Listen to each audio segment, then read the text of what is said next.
Hey everybody, welcome to a brand new chapter of Old Man Brad. Whether you are new to the show or returning for another chapter, thank you so much for giving me a listen. If you love the show, drop me a review over on your favorite podcast app or become a patron at patreon.com/oldmanbrad. You can also follow me on social media on Blue Sky and Instagram. Just look for Old Man Brad. This chapter I'm back. I'm going back to summer camp.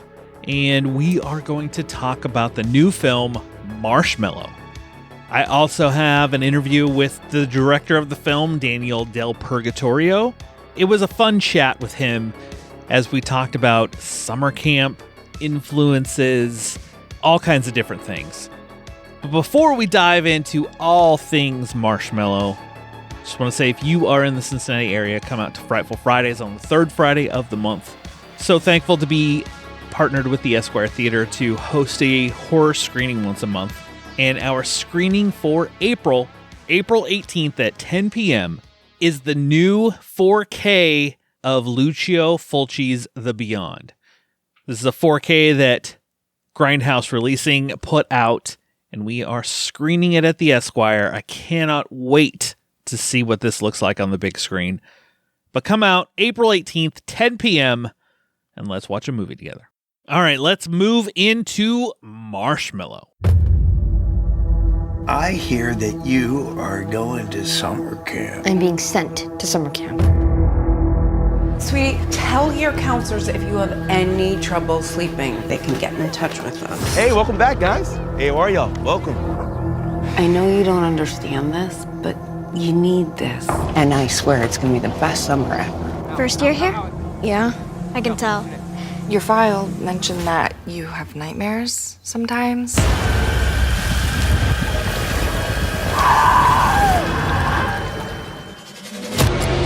There used to be cabins all throughout these woods. One of those cabins belonged to a doctor. He had this huge cellar in the basement. If you stay up too late, or if you leave your cabin past curfew, you just might see the doctor. I saw him. He's not real, Morgan. It's just a dumb story. When a once fabled campfire tale becomes real, a group of campers uncover a profound secret that questions their very existence. This is directed by Daniel DelPurgatorio. It stars Georgia Wiggum, Corbin Burnson, Alicia Reiner, Hugh Lawrence, Max Malice, and so many more. This hits theaters everywhere April 11th, and I'm not going to dig too far into it here at the beginning, but I will say I absolutely love this movie. This movie hit just in the right place. I'll explain why after the interview. I absolutely love this movie. It's on a list for one of my top films so far this year. I mean, I know it's only April, but I keep that running list. If you follow on Letterboxd, you can see my lists. But yeah, I love this movie. I cannot wait to own this movie and watch it again. It's just, it gives you all the feels, and I'll explain all of that after the interview. But with that, let's dive into my chat with Daniel, and I will talk to you on the other side. My guest today has worked on multiple films and shorts such as Tales of the Black Freighter, Gags the Clown, and Bug Bites. In his feature film directorial debut, he takes us back to summer camp in Marshmallow, which hits theaters April 11th. I want to welcome in Daniel DelPurgatorio. How are you doing today? Doing great. Thanks for having me. Excited to talk. So what attracted you to Marshmallow? Yeah, I mean, Warner, our producer, had sent me the script, and he's like, hey, I got a cool project. I think you'll dig it. And I read it, and what I loved was, I'm like, oh, this is something that I would have loved to see when I was a kid. And I think that was the most exciting part. I was like, I felt those, I just had those feelings, you know? And being an adult or being a parent and having kids myself, there was something exciting of like, well, this is a movie that I would want to watch. I would be excited to show my kids. And then there were some very, heavy themes in there that I connected with personally. So it was like all of this stuff that just kind of pulled together. And I was like, yeah, I think I could have fun with this one. Being a parent myself, there are some things in it that hit harder than I think if I would have watched this years ago, for sure. Yep, absolutely. And with that, I mean, you have a much younger cast. you're in summer camp. You and I grew up with all kinds of summer camp movies, from comedies to horror movies to you name it. They were a dime a dozen out there. And you had a younger cast. How did working with them and being like, well, in this movie, we did things like this kind of thing. Was there ever anything? Yeah, it was great. I mean, reading the script, I was like, oh, this is awesome. And then I took a moment like, oh shit, like this is like a lot of kids and this is a lot of nights and there's effects and all of this crazy stuff. But then when I got to meet and cast the team that's working in the film, it was like just this, I was just like, they're pros. And it was really cool. I joked, I'm like, I feel like a dad behind the camera. I'm like watching these like little professionals out there, like at bat with seasoned professionals, all of our adult actors. And they were running long 5-minute takes together, going back and forth, riffing off of each other. And it was all the pieces just like played together so well. And it was, I gave a lot of inspirations that I had or films that I was referencing, throwing back to some of those comedies and the horror ones. Like the film definitely has 3 very distinct parts. We wanted to make sure that we broke it up that way, which is part of I think for me, the satisfaction when you get to the end of it is that you lived in these kind of different genres. So, everybody knew that, but they brought their own inspirations as we made it too, which was cool. And I'm in Cincinnati, so you filmed this not too far from where I am over in northern Kentucky. How did you come across this location and filming area? Was it an actual camp that you filmed at? Yeah, so it was a camp. It wasn't an operational camp anymore. So like the grounds were being used as like a nature preserve, and people would go hiking and fishing. They would rent it out for weddings and graduations, but all the buildings were there, but they weren't being used. So we, did a lot of like restoration and rebuilt stuff and had to redo plumbing and electrical and all of that. But yeah, we looked at a lot of different areas. And the big thing, which we realized, not only did it have the setting that we liked, the time that we shot was right at the start of summer. So if we shot earlier, all the trees were dead. If we shot later, the camp was going to be in session. So we had to find a place that would work within that, Yeah, so we went there. We loved it. Like we tweaked the script to sort of match what we had access to, and then we lived there for the shoot from start to finish, every morning to night. Like it was our space, no interruptions, which was really, really cool. And about how long was your shoot out there? We shot there for 18 days. So what is that? Like three 6-day weeks. Okay. Yeah. There's some twists in this movie. We don't want to give it away because we want people to go see it and experience it. I did not see any of it coming. Was it hard not to, whenever a movie has a twist, not to play your hand too early or anything like that? Yeah, that's always the tough thing. And even like not only from like writing it, but when you're filming it, you're editing it, and now marketing it. It's a balance of like how far and how hard do you lean into some of this stuff. But like any movie, you want to feel like satisfied at the end of it, and whether or not you watch a movie and you relate to it or not depends on you personally and what you're going through in life. But for us, it was like, we wanted to make sure we very, very clearly hit every trope that with summer camp. So then we could flip those, and then we could flip them again, and we could flip them again. And that was really important. That's part of the journey. And so, yeah, just had to give people stuff that they've seen before to then do what we wanted to do and make it feel satisfying in the end. You mentioned camp tropes and making it familiar. Did you ever find yourself like with those tropes, like, I don't want to lean too far into it to where they're like, people are like, oh, okay, yeah, I get it. But you kind of go a little bit outside the box with a few things. Yeah. And I think, honestly, it was important that we hit some of the bigger ones. And that's, again, like there's a bit of faith that people are going to take the journey, because then those play off better. You know what I mean? So we didn't want to get it too much that you don't want to go along for the ride, but we needed enough that all of the things that happen later, you realize why those tropes are in there, because it's like, the movies, it's hard to talk about without giving away. But yeah, it pays off in a very specific way. That's why we have to do that stuff. And yeah, that's again what I liked about the scripts, and I think what a lot of the people working in front and behind camera related to. So we just leaned into it. Yeah. And you recently, just this past weekend, screened at Panic Fest. Was that your first big screening in front of an audience? Yeah, that's the first time anybody saw the movie. Okay. Outside of people that got some links in the background.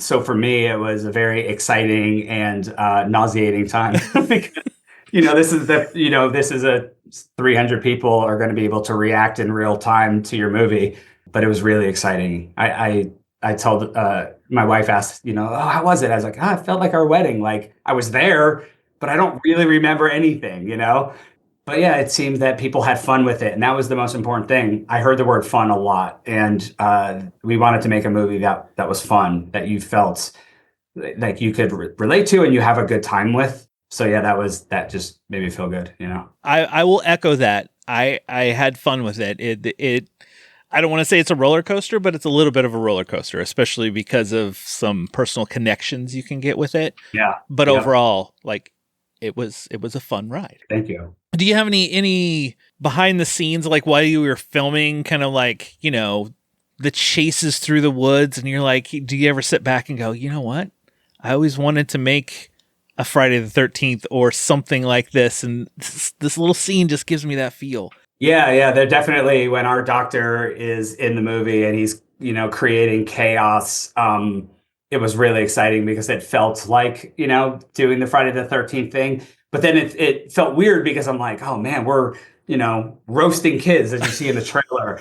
And I was like, okay, so there was this weird, we're pushing it, and I'm doing this really fun, crazy throwback thing. But then there's kids in it, but the kids were badasses and they were fighting back. And it was awesome to see, early on we talked about, we just wanted to make sure that we treated them like adults. They got to do the things that adults do. They got to say the things that adults say. They got to act like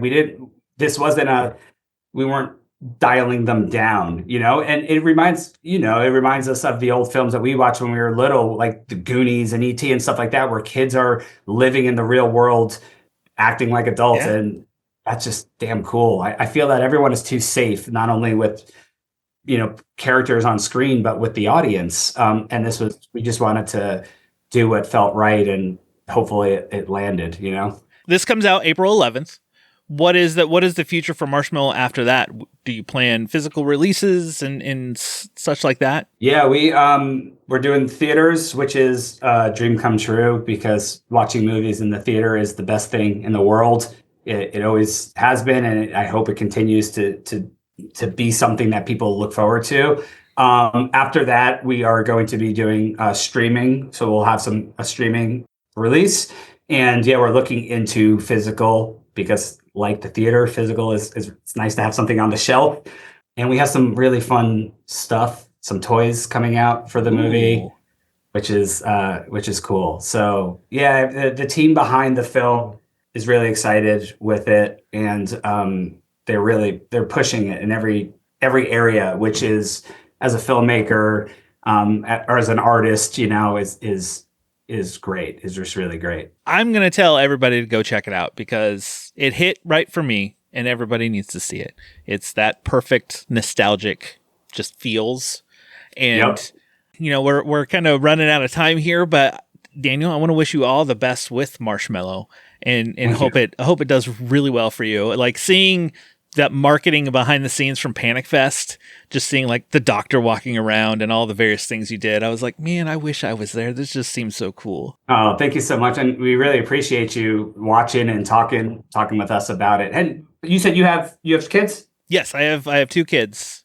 How old are your kids? 12 and 14. Okay. So I have similar ages. And it was fun for me to be able to show my kids the movie. And I was like, I don't know if I should, but they saw me working on it. So I'm like, okay. So I'm excited because I feel like it's kind of in this lane where kids can enjoy it and adults can enjoy it because they can experience it for two different things. So I always ask people, do you have kids? And, Did your kids get to come to set at all any times, or? They were in school, which was unfortunate, but I did get to bring them into the studio, and they did a ton of ADR work for the movie. So I watch it and I hear their little voices in the movie, which is really cool. That's awesome. Yeah. Well, on our way out, where can people follow along to not only the movie, but to you to see what, maybe you might have later on down the road? For the film, you can actually go, we have a website up, campalmar.com. And there's some really cool interactive experiences on there. Obviously, Instagram is great because we'll have a bunch of posts and stuff on there. And then I have a website which has my work, DelPurgatorio.com. Nobody knows how to spell that, but I'm sure you could type it into the Google and it'll help sort it out. Yeah, that's all the goods right there. A lot of fun stuff to be announced soon. So we're excited. Looking forward to it. Thank you again, Daniel, for chatting with me, and best of luck with this. Thank you so much. Really great to meet you. Again, I want to thank Daniel for chatting with me. I always just love hearing behind the scenes and everything that goes into making a movie. Like I said before, go see this film. I loved it. I thought it was really good. It starts out, it's like your typical summer camping movie. Those movies, those older camp films that you've seen many times in the past. I mean, many of them that have come out in the 80s and 90s, it just gave you that old school movie feel. And then you throw in this character of the doctor who starts coming after the kids in the forest. And then, you get the feel of like Friday the 13th, sleepaway camp, everything else. And it just gets this full mix that hooked me in. But then there's a lot more to it than that. What really got me in on this, I was enjoying the nostalgic feel of the film. You have a kid who is really close to his grandpa. His grandpa passes away and he's going off to camp. He has a lot of anxiety about going to camp. He doesn't want to go to camp. Obviously, he just lost his grandfather. That part of the story right off the bat really connected with me. My youngest son suffers from anxiety. He had an incident where he went to summer camp and absolutely hated it because of, one, how he was treated. Two, it was just a very bad experience, a very traumatic experience for him. He will not leave anymore, any overnight, something like that. We're working to help him overcome this. You have this kid in this movie that is kind of suffering from the same kind of thing. And it made me think of him. My son also really loved his grandpa, and his grandpa just passed away a couple years ago. It was another thing that hit him. So, that piece of the movie just anchored. It just connected for me. That's the thing that I love about movies, that any movie, no matter what it is, it could be the worst of the worst movie that somebody absolutely hates, but there are pieces in it that just connect with someone else. This movie 100% does that for me. It resonated for me from the beginning with the summer camp, with the boy. It made me think of my son and his relationship, not only with his grandfather, but his anxiety. Then you're going through, and this kid, his name's Morgan. The character's name's Morgan, played by Q Lawrence. He's bullied at camp. There's the cliched characters of the jock camper, the campers that want to just have sex. There's, the one camper who, I shouldn't say camper, sorry, the counselors who's a jerk, counselors who want to have sex, counselors who, all the cliches that you see in horror movies. Not only horror movies, but older camp movies. This kid has anxiety. There's someone in this camp that is bullying him. It's a kid who he has been bullied by before this. They know this kid's the troubled child. They're trying to make the best of things with him. Then they get told this campfire story about this doctor who at night comes out and takes kids. It's just one of those camp stories that just there to scare the kids. And the kids are like, whatever, this story. And then it starts to happen. the doctor who comes out dressed all in white, has his headlamp on, has like this shock stick, starts going after people, and it turns into a full-on slasher. And I'm 100% in for this because a camp slasher is just something that I absolutely love. You make a camp slasher for me, I'm probably going to watch it. There are plenty out there that aren't good, but then there's plenty out there that are great. And then there's plenty that are so bad they're good. So then you go through this wild ride of the kids fighting back, and the kids have to kind of, mature because they're basically becoming the adults. They're fighting back, trying to survive. But then there's something that happens in the movie, which this is where I'm going to really stop of telling you things that happen, because there's a twist in this movie where things take a big change throughout. I didn't see any of it coming. I was already hooked into this movie and fully engaged, fully sucked in. And then you get this big shift and twist in the movie that just landed for me fully just brought this entire movie full circle. And that's why in the end, it's landed on my list so far of favorite horror movies that have come out thus far this year. The more I dive into this, I'm going to end up spoiling this twist. I know something's going to slip out, so I don't want to say it. I will say everyone who plays the counselor, they're fantastic in this. All the kids are great. I mean, they have to go from this summer camp fun time to this slasher to we got to grow up, we got to fight back, it's go time. Go check out Marshmallow. If it's playing near you, 100% go watch it. This movie is well worth it.